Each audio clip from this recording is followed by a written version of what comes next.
첫 번째 기조 발표인데요. 백승국 교수님께서 인천국립세계문자박물관과 도시 브랜딩 전략을 주제로 발표해 주시겠습니다.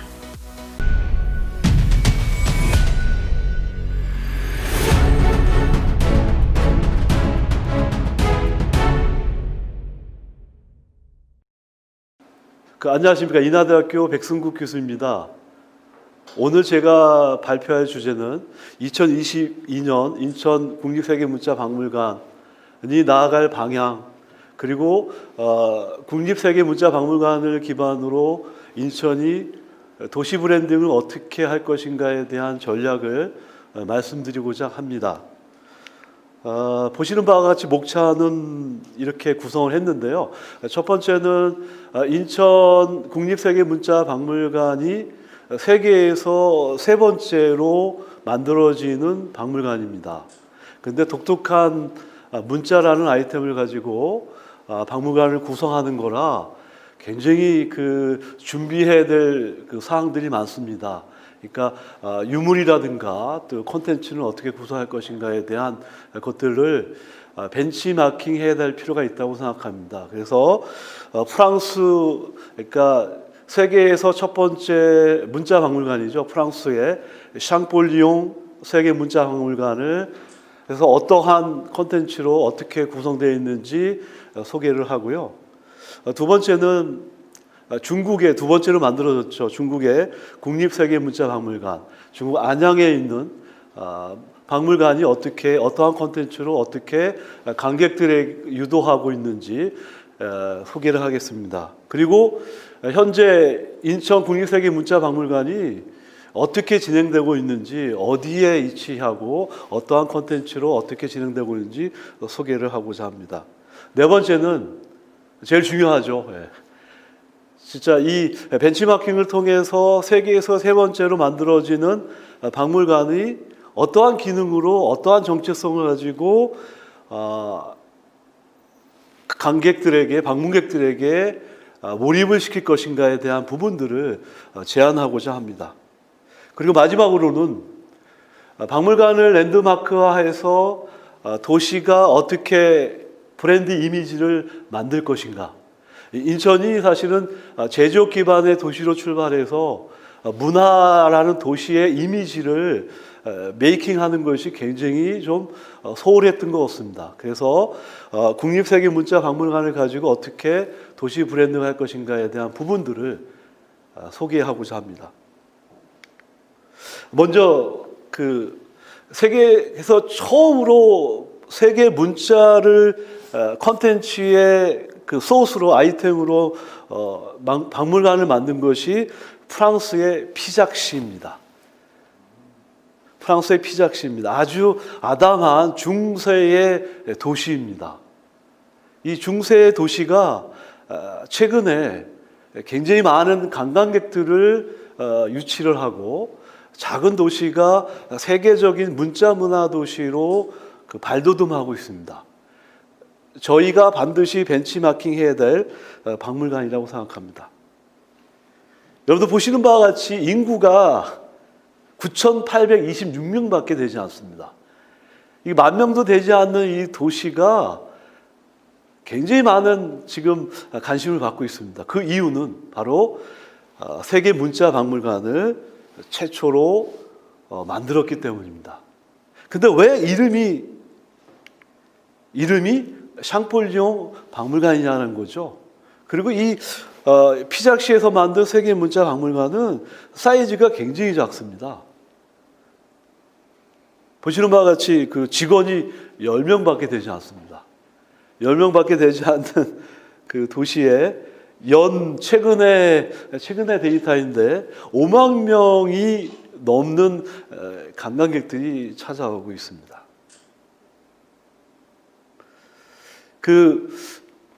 사실 10,000명도 되지 않는 시민들이 5만 명의 관광객들을 지금 유치하고 있는데 그 비결은 무엇인지, 어떠한 콘텐츠로 사람들을 유인하고 있는지, 그렇죠, 우리가 벤치마킹 해볼 필요가 있다고 생각합니다.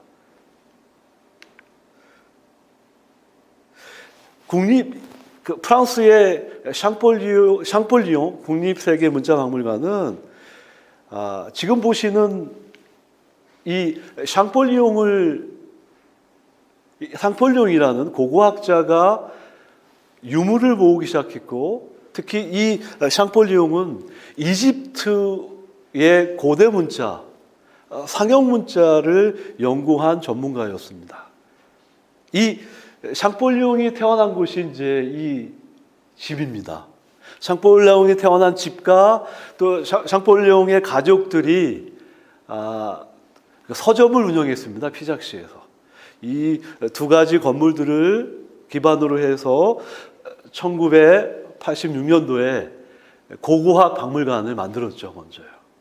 그런데 이 샹폴리옹은 어떤 사람이냐면 보시는 바와 같이 로제타석의 이집트의 상형 문자를 세계 최초로 해석한 사람이죠.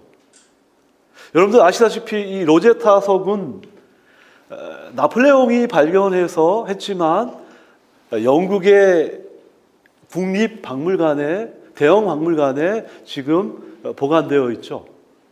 이 로제타석을 처음으로 해석한 사람이 이제 그 샹폴리옹입니다.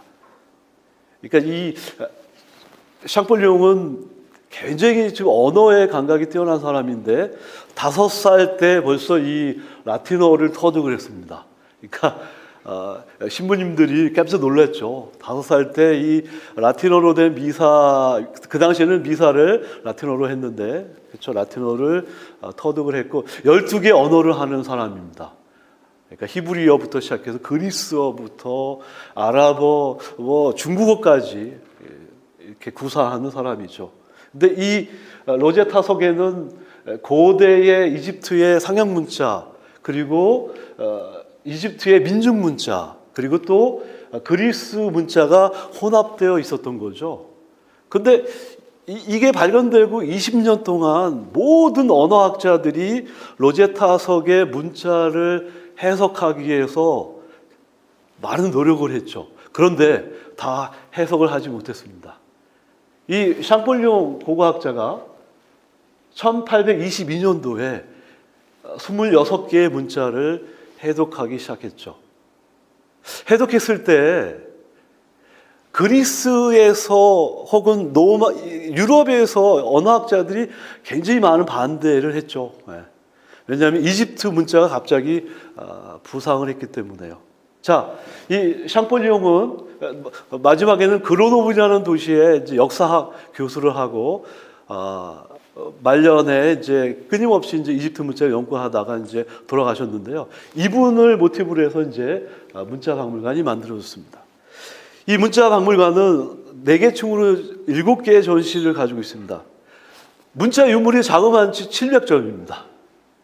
그래서 1층에는 샹폴리옹과 이집트의 문자에 관련된 것들, 문자의 탄생, 알파벳 문자, 그 다음에 이 샹폴리옹 박물관의 핵심은 저는 이 책이라고 생각합니다. 출판에 관련된 것들.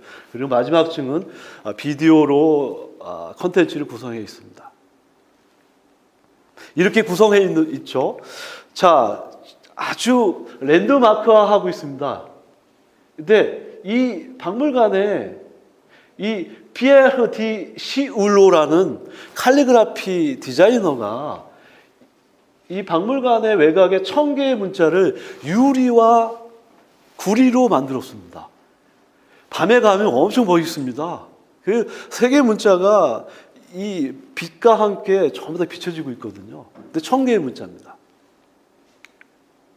그래서 이 피작시의 도시 브랜딩 전략은 전시회, 학술대회, 그 다음에 길거리 무용, 연극, 음악 해서 문자 문화 도시의 플랫폼 도시로, 중세의 문자 문화 도시로 자리매김하고 있습니다. 여러분들 중요한 거는 이 피작시가 여기 있습니다. 근데 이 근처에 라스코 동굴이 또 있습니다. 라스코 동굴은 여러분들 아시다시피 호모사피엔스가, 그렇죠? 네. 호모사피엔스가 구석기 시대 때, 그러니까 17,000년 전이죠. 인류 최초의 이미지들이죠. 여기에 한 2,000개의 이미지를 그렸는데 한 1,000개 정도는 전부 다 동물의 그림들입니다. 이게 사실은 문자의 시작이죠. 자, 다음에는 제가 이제 중국의 세계 문자 박물관, 제가 3년 전에 이제 다녀왔는데요. 안양시에 있습니다. 중국은 안양시는 인구가 6천만입니다. 그런데 이 도시는요, 중국의 문자 고고학의 도시로 유네스코에 등재되어 있습니다. 보시는 바와 같이 높이가 32m이고 2009년도에 만들어졌는데요. 여러분들, 이 중국의 세계 문자 박물관 유물이 자그마치 몇 개인지 아십니까? 4,123개가 있습니다. 어마어마합니다. 그러니까 1층에는 3층까지 전시실이고요. 4층은 행정실입니다. 근데 제가 가서 보고 놀란 건, 와, 진짜 이 각골 문자 한자의 유물 유적이 굉장하다는 것입니다. 그래서 이 도시는, 중국 안양시는 근처에 또 은화박물관이 있죠. 그리고 또 이 박물관의 폐루, 그러니까 자자를 형상화해서 랜드마크하고 있는데요. 그래서 고대의 각골 문자의 흔적을 가지고 있고 신비의 도시라는 이 도시의 이미지를 만들어내고 있습니다. 그래서 문자 연구를 하는 학자들이 이 도시에 와서 한자에 대한 노드 투어를 하고 있습니다. 자, 그렇다면 지금 중국과 그렇죠, 프랑스 샹폴리옹의 세계 문자 박물관 여러분들 보시면 아시겠지만은 프랑스는 고고학자 샹폴리옹이 수집한 이집트 문자 유물을 기반으로 전 세계의 문자 연구를 하는 사람들, 그다음 문자 교육을 받기를 원하는 사람들을 유치하고 있습니다. 중국은 방금 보신 것처럼 4,000개가 넘는 각골 문자의 유물들을 기반으로 세계의 문자를 연구하는 사람들을 유치하고 있습니다. 그렇다면 인천은 도대체 우리는 어떤 유물을 가지고 있을까요? 또 인천은 어떠한 콘텐츠를 가지고 박물관을 기반으로 도시 브랜딩을 진행할까요? 자, 여러분들 보시는 바와 같이 인천의 박물관의 컨셉은 종이입니다. 페이지입니다. 근데 이게 센트럴파크에 그쵸 들어와 있습니다. 내년 11월 달에 준공이고 2022년도에 이제 개관입니다. 그리고 보시는 바와 같이 궁금한 점은 우리가 아직 전시실이 몇 개이고 뭐 유물이 몇 개이고 잘 아직 좀 정확하게 모르고 있습니다. 또 하나는 제가 궁금한 거는 아마 여러분도 이제 궁금하실 거라 생각하는데 프랑스의 샹폴리옹에는 1,000개의 문자를 외벽에 새겨서 랜드마크화했습니다. 그러면 지금 이 페이지라는 컨셉을 가지고 있는 국립세계문자박물관의 외벽에도 지금 문자를 그리고 있습니다. 도대체 몇 개의 문자를, 어떤 문자를 새기고 있는지 궁금합니다. 두 번째는 지하 1층, 지상 2층에 몇 개의 전시실을 또 그리고 유물은 몇 개가 되는지 굉장히 궁금합니다. 또 하나는 전체적인 국립세계문자박물관의 컨셉을 어떻게 가져갈 것이냐, 어떠한 기능을 할 것인가에 대한 부분입니다. 공간의 컨셉이 무엇일까? 전시 컨셉은 무엇일까? 어떠한 콘텐츠들을 교육시킬 것인가? 저는 문자 박물관이 약간 힐링의 공간이라고 생각하거든요. 300만의 인천 시민들이 와서 뭐 휴식도 하고 또 문자를 기반으로 문명도 배우고 문명의 진화, 그다음에 문화가 어떻게 흐르고 있는가에 대한 것들을 교육하는 곳이라고 생각합니다. 그러한 공간 컨셉은 무엇인지 또 궁금합니다.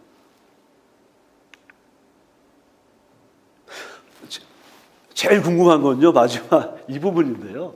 인천시가 이 문자 박물관을 기점으로 어떠한 도시를 만들 것인가 하는 겁니다. 지금 쭉 이렇게 정리를 한번 해봤습니다. 전시 콘텐츠는 어떤 것이 들어올 것이고, 그 다음에 어떠한 이미지를 만들어낼 것이고, 그 다음에 또 하나, 인천이 2015년도에 국립세계문자박물관을 유치했을 때 저는 처음부터 이제 참여를 했습니다.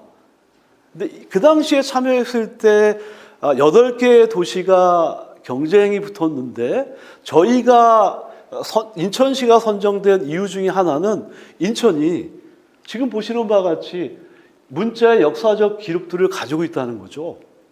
강화도에 상정, 고금, 예문 간행한 기록이 있고요. 또 8만 대장경을 조판을 했었죠. 강화도에서. 그렇죠?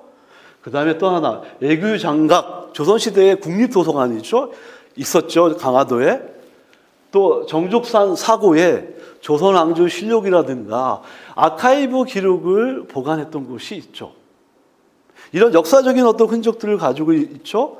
또 마지막으로는 그렇죠. 예. 송한 박두선 선생님이 만든 훈맹 정음이 만들어진 곳이기도 하죠. 이러한 것들을 인천 국립세계문자박물관 어떻게 전시할 것인가, 그러니까 굉장히 중요하다고 생각합니다. 그래서요, 제가요, 이 참 구글에 가서 인천을 한번 검색을 해봤습니다. 검색을 해봤더니만, 저 굉장히 좀 뭐랄까요, 좀 약간 좀 충격을 받았습니다. 인천을 소개하는 키워드가 첫 번째는 인구 통계학적인 수치. 제루포 시대 인구가 4,700명이었는데 지금은 270만 명이다. 그러니까 첫 번째입니다. 두 번째는 송도의 자유기호, 송도시가 소개가 되고 있습니다. 세 번째는 인천공항, 간문, 그리고 아시안게임, 그리고 인하대학교가 소개되어 있습니다.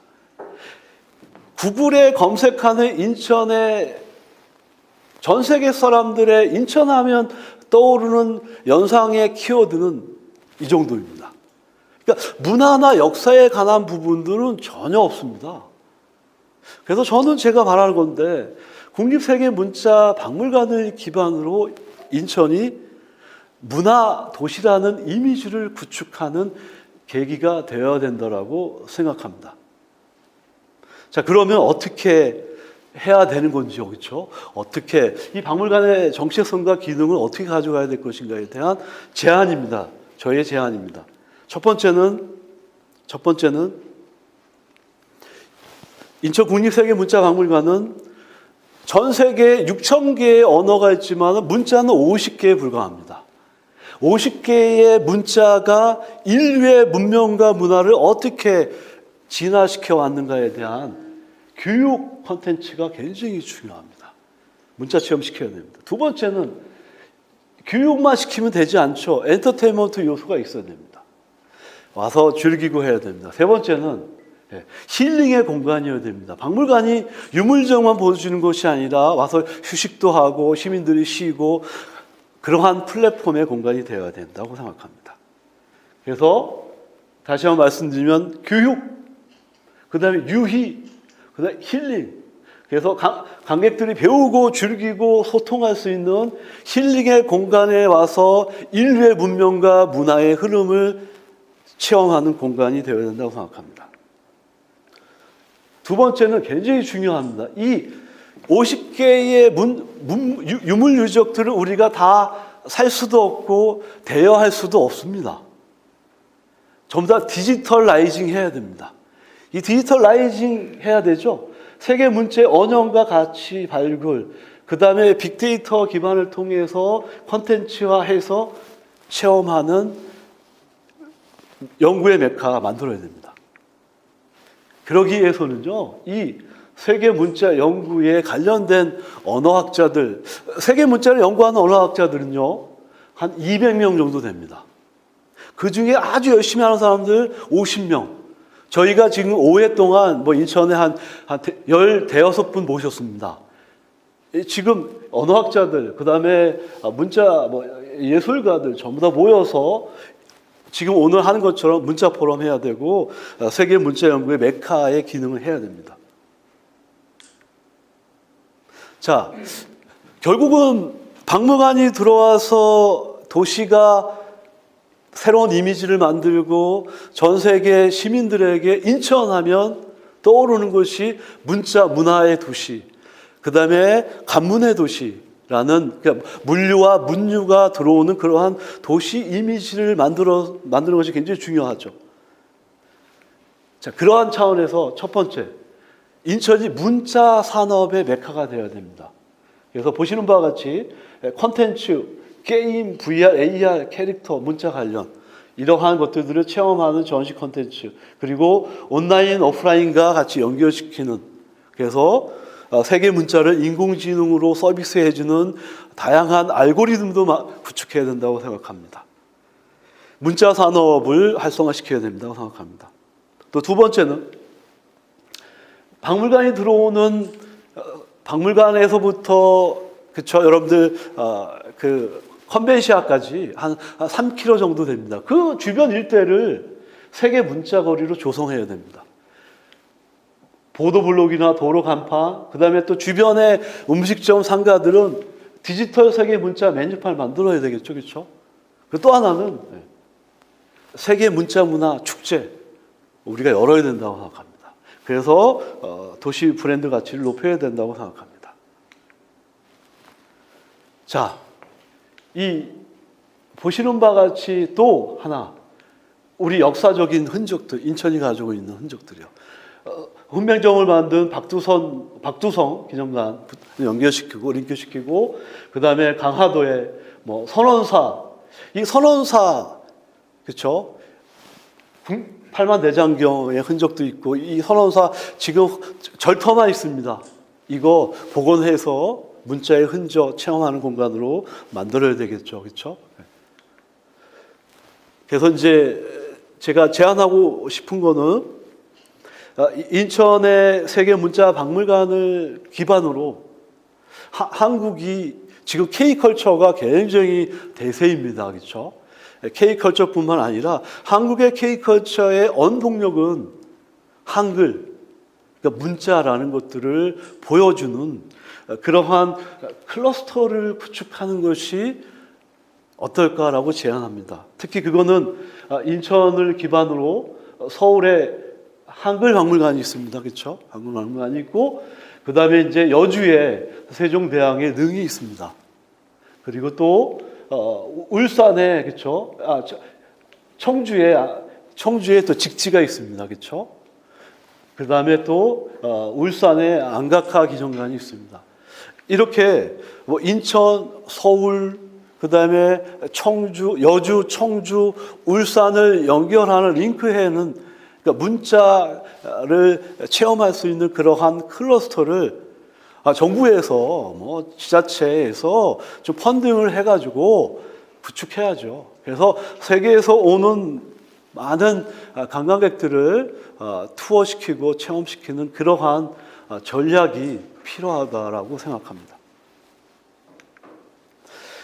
자, 마지막입니다. 제가 오늘 그 발표하는 내용의 핵심은 첫 번째는 도대체 이 국립세계문자박물관이 들어오는데 유물은 몇 개냐, 그 다음에 콘텐츠는 어떤 콘텐츠냐 궁금합니다. 그리고 이 어떤 방향으로다가 문자박물관이 만들어지고 있는가라는 것입니다. 그래서 제가 제안하는 것은 어차피 문자 유물을 구입하는 것이 이게 세계 문화재 보호법 때문에 굉장히 어렵습니다. 프랑스는 뭐 700점이 있습니다. 또 중국은 4,000점이 있습니다. 그렇죠? 우리는 지금 한 많이 없는 걸로 제가 알고 있습니다. 한 몇십 점밖에 없는 걸로 알고 있습니다. 이거 유물 다 구입 못 합니다. 그래서 디지털 세계 문자 문화 도시로 가는 것이 맞다고 생각합니다. 그러한 차원에서 문자 산업을 활성화시키고 아카이브를 구축하고 하는 것이 필요하다고 생각합니다. 이러한 것들을 기반으로 국내 관광객을 유치를 하고 재방문율을 높이고 지역 경제를 활성화하고 도시 브랜드를 상승시키는 그러한 방향으로 가는 것이 중요하다고 생각합니다. 여러분들, 인천 국립세계문자박물관의 성공의 핵심 열쇠는 인천의 시민들, 300만의 시민 여러분들이 관심을 갖고 박물관이 어떻게 만들어지는가들을 점검하고 체크하고 하는 것이 굉장히 중요하다고 생각합니다. 여러분들의 뜨거운 관심과 열정이 새로운 박물관을 만들 것이고 그 박물관을 기반으로 랜드마크화해서 도시를 새로운 브랜드 이미지로 만든다는 거 꼭 기억하시고 많은 관심 갖길 바랍니다. 감사합니다.